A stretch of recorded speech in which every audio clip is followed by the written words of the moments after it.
Donc le thème, ça va être les victorieux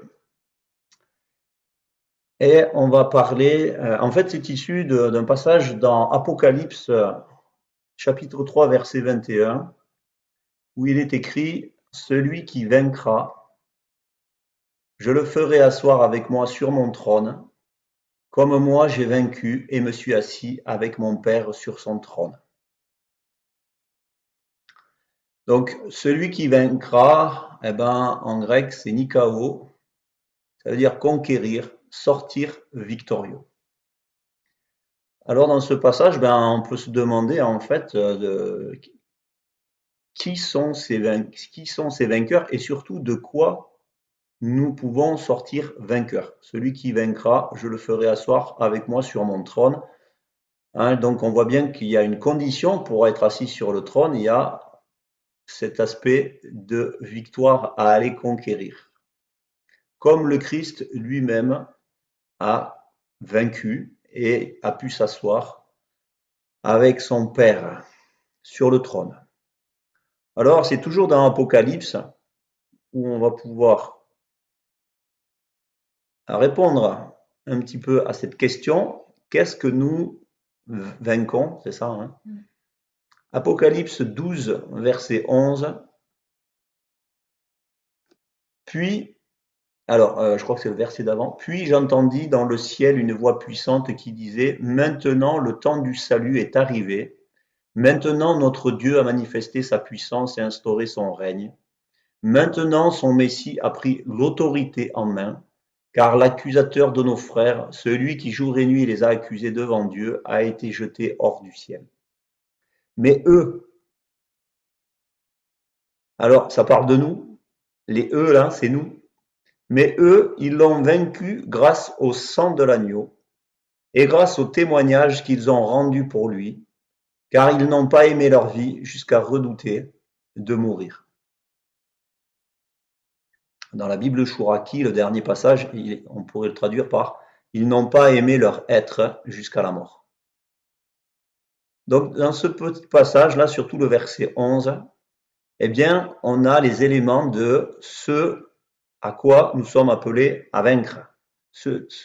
Comment dire, ce que nous avons besoin de vaincre. Mais eux, ils l'ont vaincu grâce au sang de l'agneau. Alors, qu'est-ce qui a permis de vaincre par le sang de l'agneau? Eh bien, c'est le péché. Le péché est vaincu par le sang du Christ. 1 Jean 1, verset 7. Mais si nous vivons dans la lumière, tout comme Dieu lui-même est dans la lumière, alors nous sommes en communion les uns avec les autres, et parce que Jésus, son Fils, a versé son sang, nous sommes purifiés de tout péché.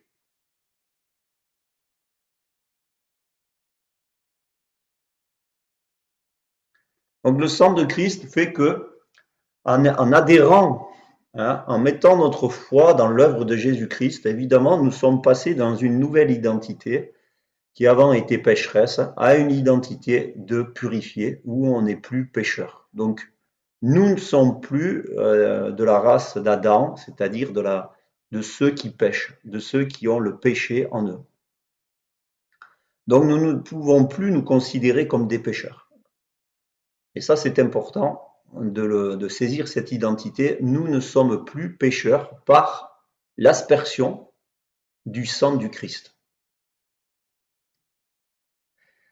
Alors, ceci dit,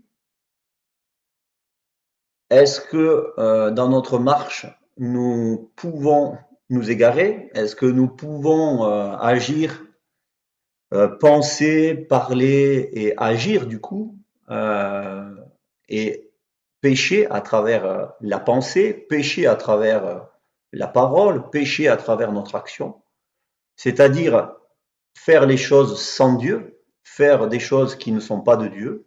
Évidemment que c'est encore possible parce que nous ne sommes pas encore dans notre plénitude en Christ. Donc, il y a encore une transition, hein, quelque part, entre ce qui est déjà acquis et notre nature ancienne. et on marche de notre nature ancienne vers ce qui est déjà tout accompli, c'est-à-dire que nous sommes purifiés et justifiés complètement, c'est-à-dire que nous ne péchons plus. Donc, à un moment donné, espérons-le ici-bas, dans notre vie ici-bas, nous serons parfaitement en Christ. Et alors, tout ce que nous penserons, tout ce que nous dirons, tout ce que nous ferons sera issu de l'Esprit et donc nous ne pécherons plus jamais. Et donc, c'est dans 1 Jean 5, verset 18, nous savons que quiconque est né de Dieu ne pêche point, mais celui qui est né de Dieu se garde lui-même et le malin ne le touche pas. Donc celui qui est né de Dieu, c'est celui qui est né de l'Esprit, hein, vous en conviendrez avec moi, c'est celui qui est né de l'Esprit et celui qui est né de l'Esprit se garde lui-même. Donc ça ne veut pas dire que c'est quelque chose que nous faisons par nos propres forces, mais plutôt par l'œuvre du Saint-Esprit en nous qui en fait témoigne, qui nous montre ce qui est de Dieu et ce qui n'est pas de Dieu. Et donc, il va agir au niveau de nos pensées, il va intervenir au niveau de nos paroles, il va intervenir au niveau de nos actes. Et ainsi, on se garde nous-mêmes en étant attentif à ce que l'Esprit en nous témoigne, en étant attentif à ce que l'Esprit en nous nous dit oui, nous dit non, ça tu dis pas, ça tu dis oui, etc. Il va transformer nos pensées, donc il y aura des pensées d'iniquité que nous avions avant, eh ben, on les aura plus. Il va transformer notre façon d'agir, notre façon de parler, et donc ainsi révéler sa nature.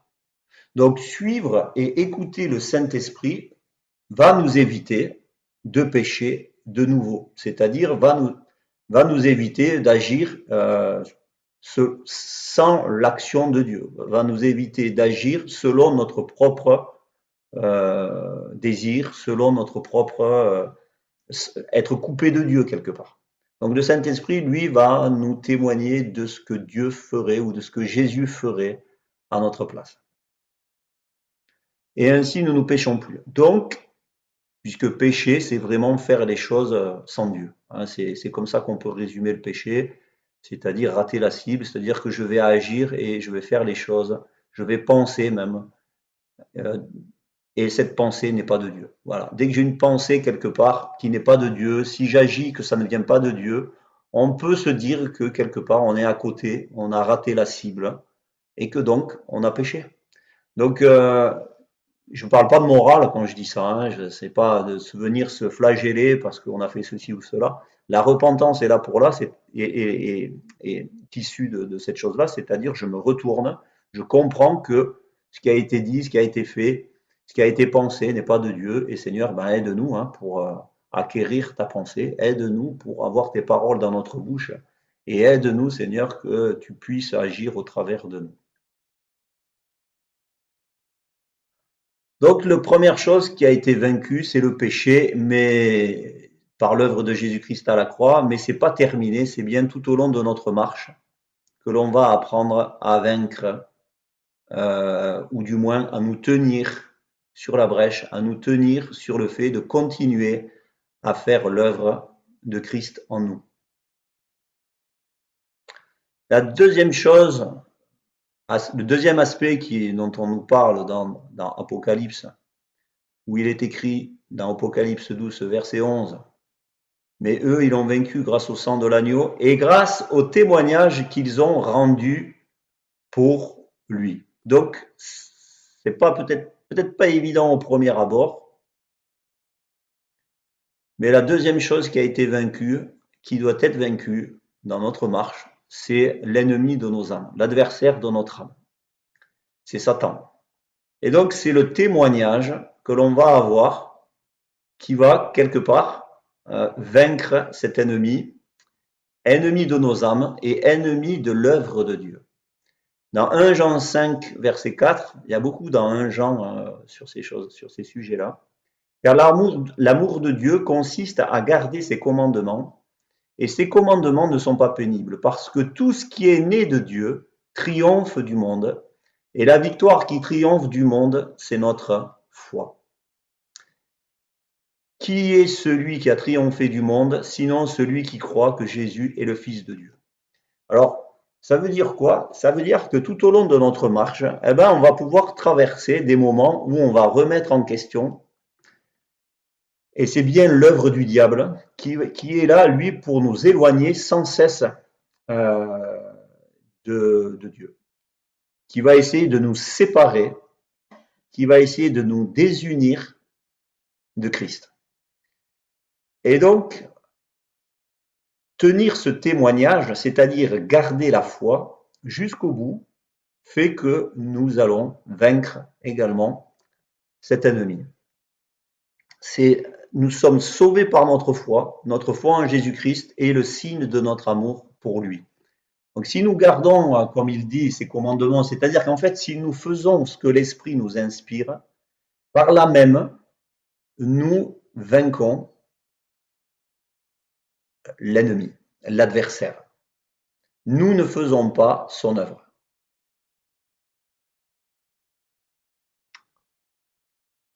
Apocalypse 12, 17, à ceux qui gardent les commandements de Dieu et le témoignage de Jésus. Donc jusqu'au bout, on va garder en nous ce témoignage du Christ. On est appelé à garder ce témoignage du Christ. Et ainsi, par cette attitude, par le fait que nous sommes des témoins de Christ, nous participons au fait que l'ennemi est déjà vaincu par Jésus. Nous nous, quel est le terme? Nous devenons triomphants également, puisque nous sommes les témoins de Christ, nous devenons également triomphants, victorieux des œuvres de l'ennemi.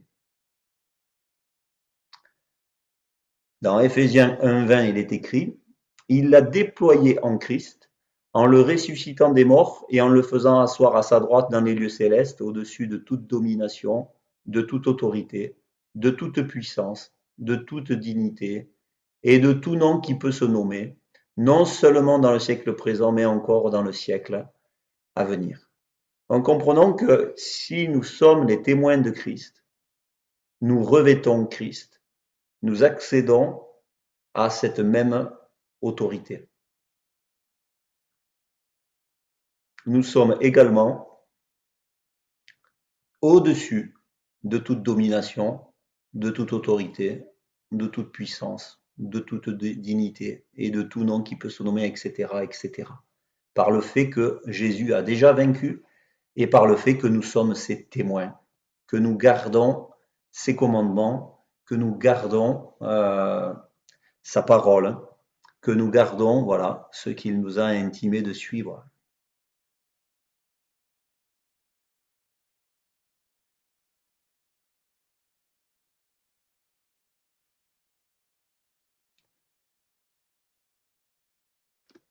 La troisième chose à vaincre.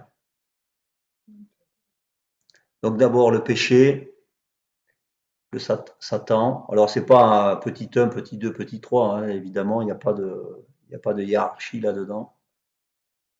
Et peut-être l'ennemi, quelque part, le plus tenace, le plus insidieux, celui qu'on ne voit peut-être pas forcément au premier coup, eh bien, c'est le moi. C'est moi, c'est le moi, le petit jeu. Le moi est vaincu par la croix. Matthieu 16, 24.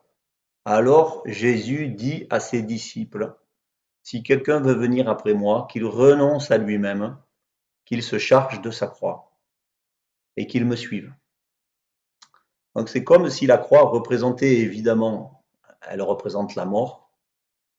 Et quelque part, c'est comme si au quotidien, de porter sa croix, c'est le moi qui meurt, qui diminue. On peut parler d'une autre façon, comme Jean le Baptiste, le moi va diminuer et Christ va grandir. Il y a forcément ce double aspect, c'est que si je veux voir Christ grandir dans ma vie, il va falloir que le moi diminue. Et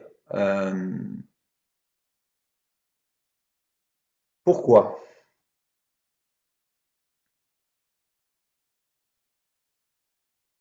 On va prendre un exemple là dans Matthieu 16. Toujours Matthieu 16, c'est un peu plus haut. Ouais, c'est juste là, voilà, c'est juste au verset 20. Pourquoi il y a un mélange? Verset 22.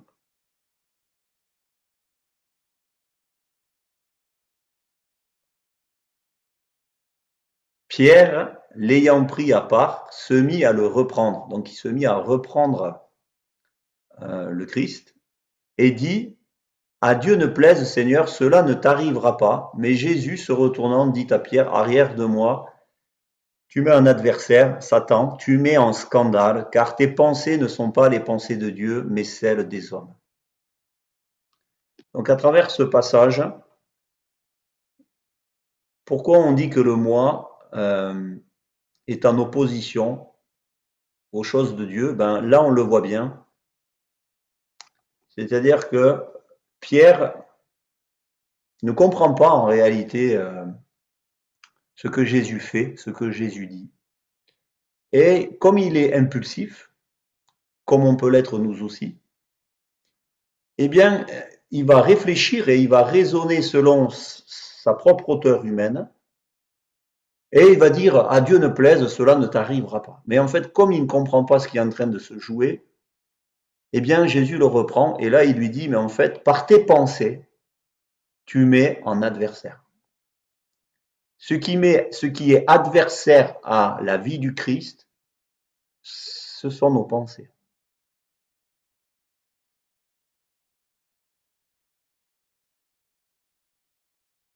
Et donc, ben, ça représente le moi, nos pensées, hein, vous êtes d'accord, c'est les pensées du moi.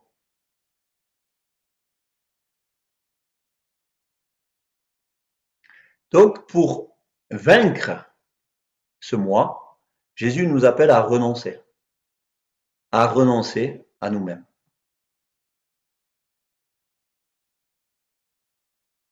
Ça, c'est quelque chose que l'on dit déjà depuis un long moment, mais c'est quelque chose qui n'est pas, vraiment pas spontané, qui n'est vraiment pas. Alors, on a tendance à parler du diable, du péché, tout ça, etc., mais beaucoup moins de nous-mêmes.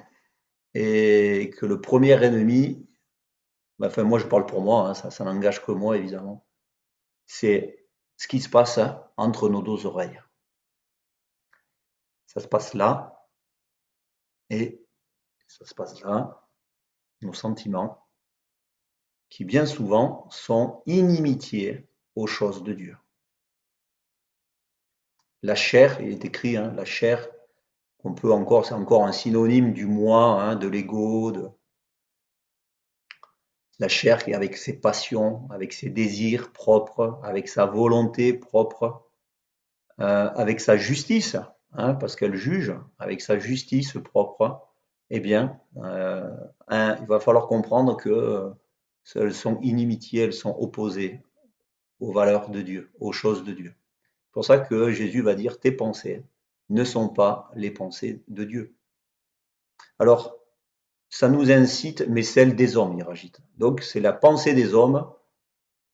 Euh, ça va loin, hein, car tes pensées ne sont pas les pensées de Dieu, mais celles des hommes. C'est-à-dire que les pensées des hommes sont opposées à la pensée de Dieu. Waouh!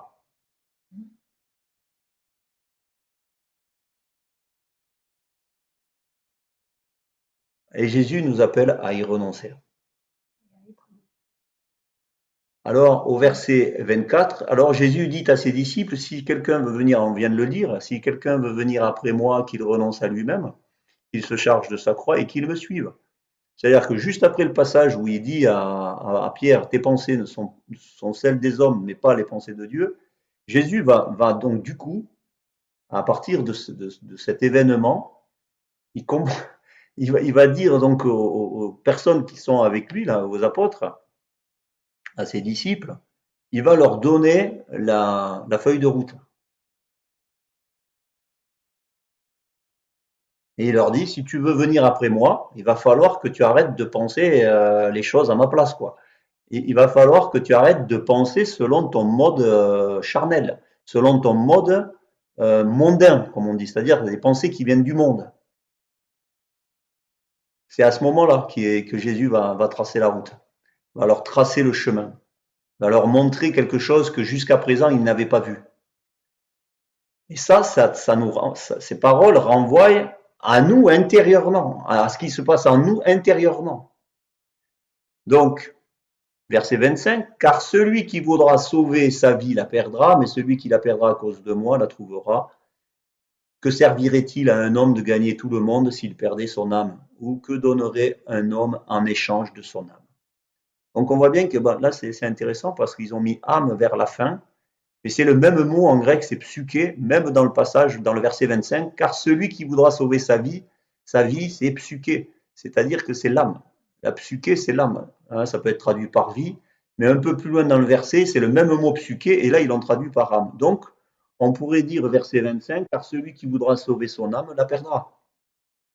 Mais celui qui la perdra à cause de moi la trouvera. Donc ça c'est bien, l'annihilation, le détachement, on peut utiliser plein de mots hein, pour dire que l'annihilation du moi. Le moi doit laisser la place hein, à celui qui vit en moi, à l'esprit qui vit en moi, à Christ qui vit en moi. On peut le dire comme vous voulez. À cette vie qui est en moi. Puisque là, ce que l'on est en train de dire, c'est que le moi ne peut pas accéder à la vie que Jésus nous propose. Le moi est en opposition, le moi, lui, il est en mode survie. Je réfléchis, on peut le voir nous tous, hein. Dès qu'on est face à un problème, eh ben, le moi commence à chercher. Donc les pensées, hein, les pensées que je génère sont des pensées pour me sortir de la situation. C'est-à-dire, je suis en mode survie, il faut que je trouve une solution. Et donc ça, on a tous été construits comme ça, c'est naturel, j'allais de dire, c'est naturellement humain. Mais pour accéder à la pensée de Dieu, il va falloir que j'y renonce.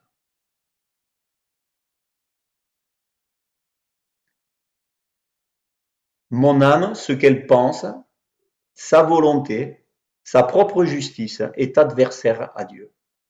C'est-à-dire, elle est adversaire, ça veut dire quoi? C'est-à-dire qu'elle m'empêche d'accéder à la pensée de Dieu, elle m'empêche d'accéder à la volonté et à la compréhension de ce qu'est la justice de Dieu. Ça va avec ça? Et il est bon de le répéter. Et il me semble que c'est le préalable en fait à toute chose, parce que ainsi on pourra aussi vaincre le péché et vaincre l'ennemi de nos âmes.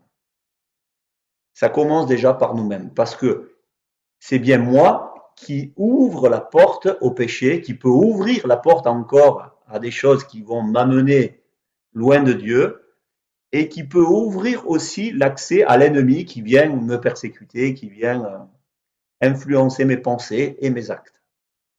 Donc le préalable, il me semble, hein, c'est que nous soyons au clair avec ça, c'est que le premier ennemi à la pensée de Dieu, à la vie de Dieu en nous, c'est moi.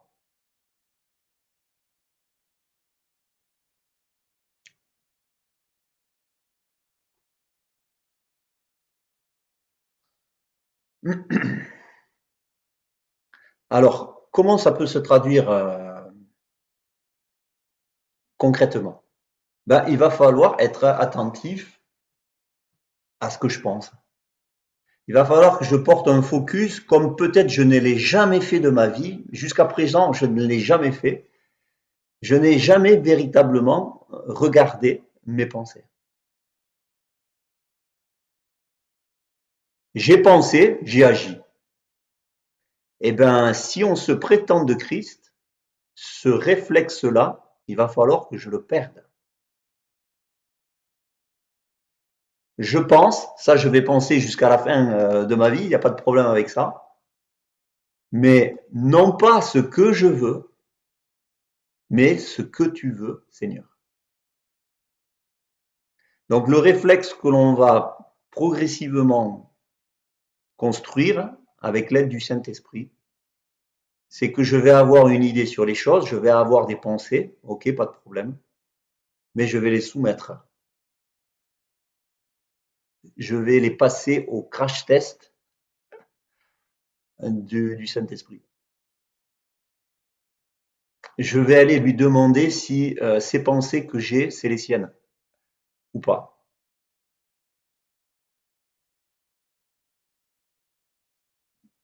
Il est mon avocat, donc il est celui qui me conseille pour pas que je m'égare, pour pas que je me retrouve devant le juge à nouveau, comme je l'ai été pendant une bonne partie de ma vie.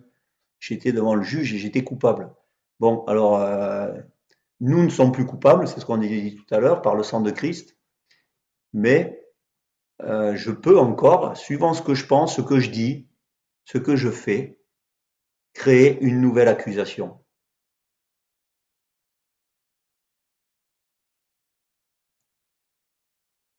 Donc j'ai besoin d'être attentif à ce qui se passe là-dedans. Premièrement, hein, puisque les actes, en général, ils sont issus d'une pensée. Tout notre monde est construit autour de pensées. Hein. Il n'y a qu'à regarder le pont. Si vous voyez on voit un pont, on passe sur un pont, ben le pont, il est d'abord né dans la pensée d'un architecte. La pensée est créatrice, la pensée a tout créé. La pensée crée. Donc, tel il a pensé dans son âme, tel il est. Donc, c'est-à-dire que suivant ce que je pense, je le suis. Si je pense que je suis nul, je suis nul. Si je pense que je ne suis pas capable, ben, je ne vais pas être capable. Je vais avoir des actes qui vont me prouver que je ne suis pas capable. À l'inverse, si je pense que je peux,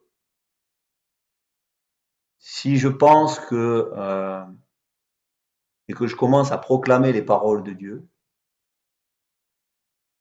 je suis fils, je vais l'incarner, avec tout ce que ça veut dire, avec l'autorité qui va avec.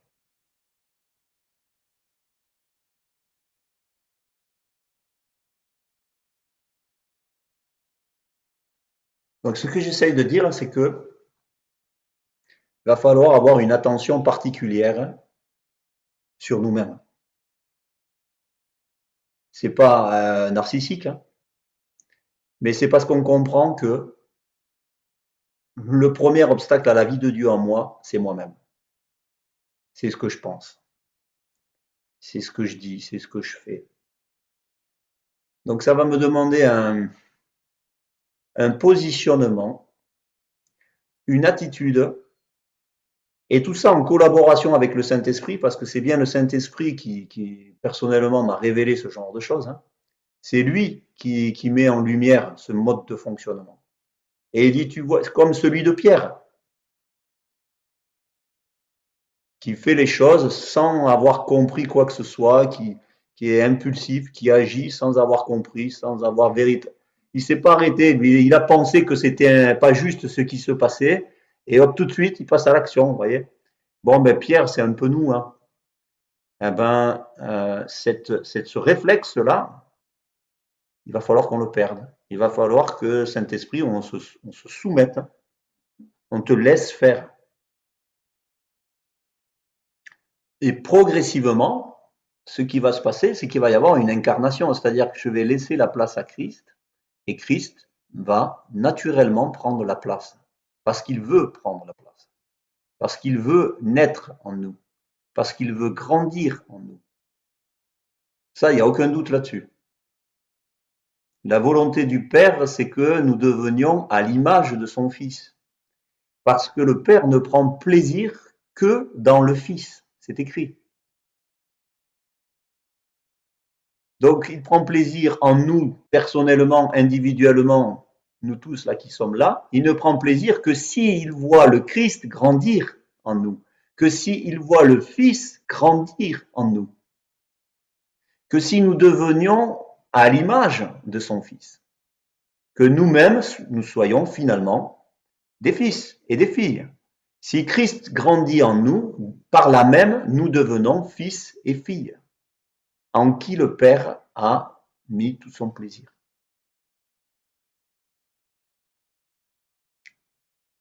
Pour accéder à ces choses-là, il va falloir être bien attentif à tout ce qui s'oppose à cette chose-là, c'est-à-dire mes propres pensées.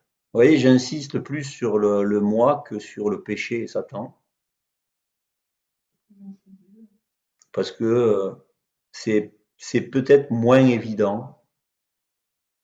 La pensée de l'adversaire, on finit par la connaître. Soit il accuse, ou alors il peut, comme on dit, flatter. C'est-à-dire, vas-y, vas-y dans ce sens-là, vas-y. Donc, c'est finalement, c'est grossier, hein.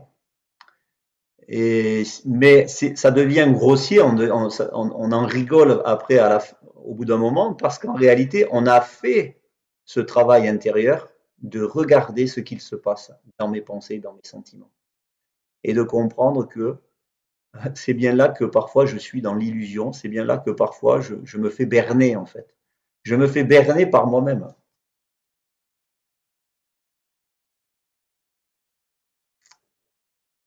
Aïe, aïe, aïe. La barre est haute. Et alors, ça nous demande une discipline. D'ailleurs, et Jésus, il dit à ses disciples, il faut que vous renonciez à vous-même. Si tu veux venir après moi, c'est-à-dire si tu veux, aujourd'hui on pourrait parler ainsi, si tu veux que Christ agisse au travers de toi, il faut que tu renonces à toi-même. Réflexe. Je renonce à ma pensée. D'abord, je passe par toi. Qu'est-ce que tu dis, toi, Seigneur? Qu'est-ce que tu penses, toi, Seigneur?